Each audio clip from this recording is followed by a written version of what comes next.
Welcome, children. In our maths class, we have learnt about how to calculate when the unit is of weights. So, we have learnt all sections of this work, that is addition, subtraction, and how to multiply and how to divide. So, now we'll continue with the word problems. So in word problems, it is very important to first read the problem sum, first read the story, and then calculate what is being asked. So in the first example over here, that is example number 7, a container has 34 kilograms, 500 grams of sugar. Another container has 45 kilograms and 750 grams of sugar. So it is said that there are two containers. One of them has sugar weighing 34 kg and 500 grams, and the other container is having sugar of the weight 45 kg and 750 grams. Now both the containers are emptied into a larger empty container. So both these containers are then emptied out into a big container. How much sugar does the large container hold now? So both the containers are emptied out into a larger container now.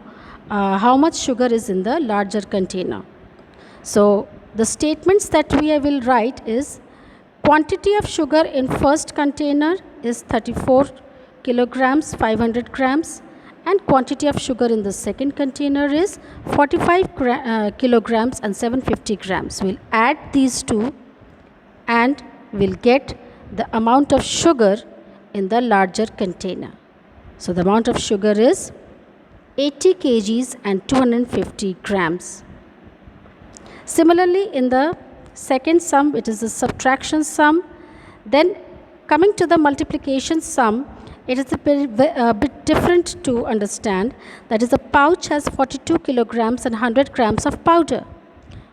There is a pouch which contains this much of powder, that is 42 kgs and 100 grams of powder. What quantity of powder will 14 such pouches contain?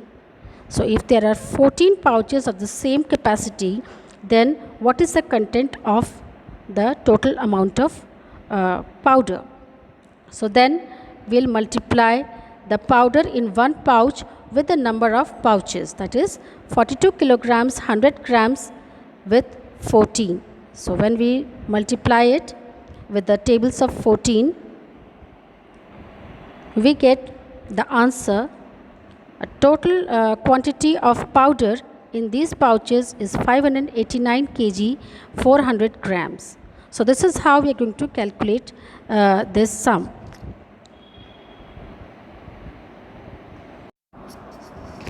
So coming back to the sum, the multiplication sum is all done now. Then we'll see how to do the division sum. A store had 3,74,595 kg of rice. It was equally distributed into 15 parts. What quantity of rice is contained in each part? So we have a total amount of rice that is given, total quantity of rice is given, and it is asked to be distributed equally into 15 parts. So when we have to divide it equally into 15 parts, that means we will divide this total quantity of rice by 15.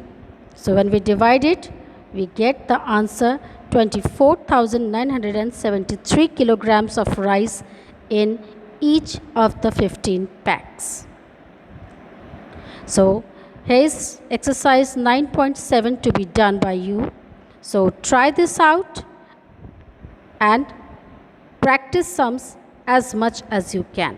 Now we'll see about estimating weight. How do we estimate? Now estimation, I have already explained it to you, that how do we estimate into tens place. So when we take the digit of tens place, that means the last two digits are to be considered, and if the last two digits are more than 50, then it will go nearer to 100, and if it is less than 50, it will go to the previous towards the 0 number.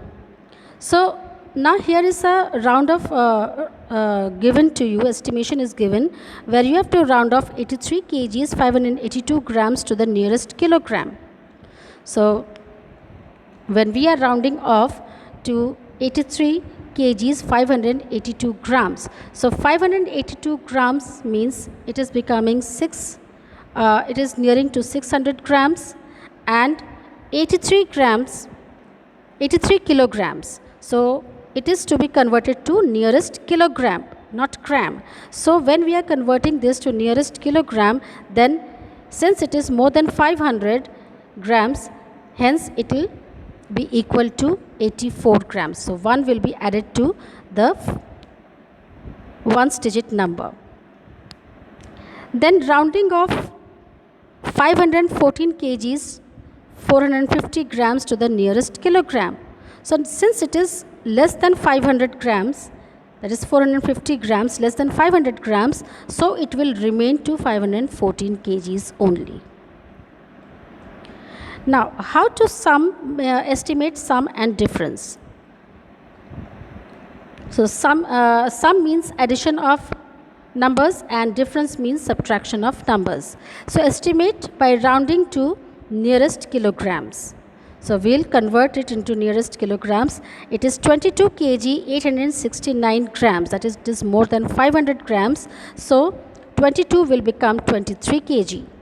Then 48 kilograms 292 grams. So it is less than 500 grams, it will remain 48 kg. So we have rounded off this number to 23 kg and 48 kg, and then we'll add it up and it becomes 71 kg. So around 71 kg is to the nearest kilogram.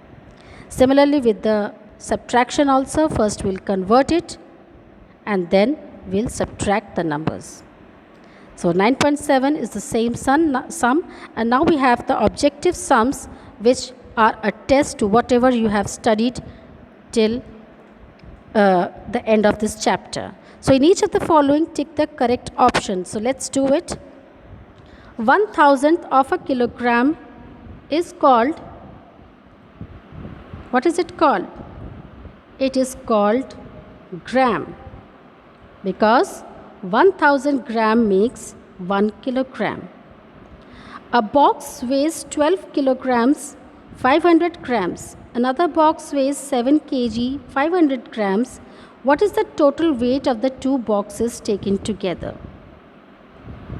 So you will have to make it 500 grams and 500 grams make 1000 grams, and 1000 gram is equal to 1 kilogram. So 12 plus 7 is 19 and 1 is 20. Right. So it is 12 kgs and 7 kgs will make 19 kgs, and it becomes 20 kg. So there is no option as 20 kg. So don't get confused. Your answer is correct. Your addition is correct. It is 20 kgs that will happen and not 200 or 2 kg. Right. So this sum is somewhere wrong. So move on to other sum. 1 kg 750 grams of powder was divided equally in 10 parts. So divide it and get the answer. So in this way you have to do all the sums and do the true and false also. 1000 kilograms make 1 gram. It is false because 1 kilogram makes 1000 gram, or you can say 1000 gram makes 1 kilogram. So in this way mark the true and false to it. Then there's a subjective assignment. That means you have to calculate in a copy. So do the subjective assignment in a copy and produce it before your teacher so that she can get it corrected. So get your copies corrected at your branch and practice sums regularly. So this is all for now. Have a nice day.